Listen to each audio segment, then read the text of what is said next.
Now when we talk about, so till now we spoke about aging. So one thing I want to emphasize on, and even if one doctor here agrees with me, I am done. Other than Dr. Anup, definitely. So I am done. Is that aging is no more an issue of geriatric. Aging starts as soon as we are born. So not even after sexual maturity. That's what I feel. So as soon as we are born, our clock has started. So we take a hypothesis here because now we are talking about management of aging. We are not talking about, now we don't want to talk about aging complications. So the right balance of hormones is vital to one's health. A deficiency of one hormone can trigger excess of other and hence imbalance leading to the features of aging or premature aging. So I am taking a hypothesis here. The hypothesis is our hormones do not decline because we age, but we age because our hormones decline.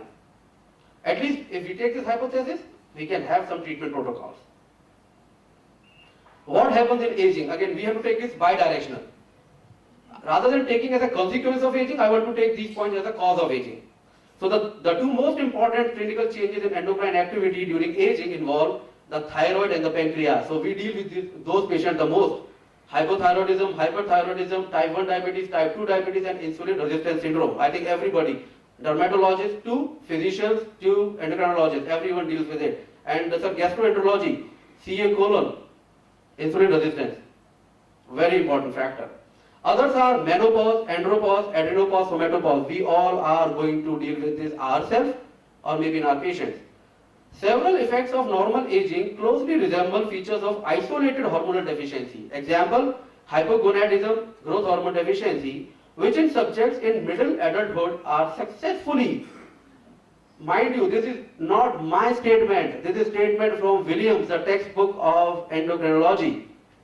So, which in subjects in middle adulthood are successfully reversed by replacement of appropriate hormone. And I want to make this point to Dr. Suri.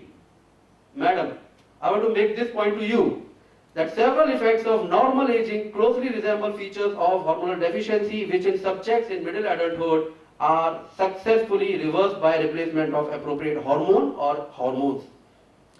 Although aging does not simply result from a variety of hormone deficiency states, medical intervention in the process of menopause, andropause, adrenopause or somatopause may prevent or delay some aspects of aging process, again from Williams.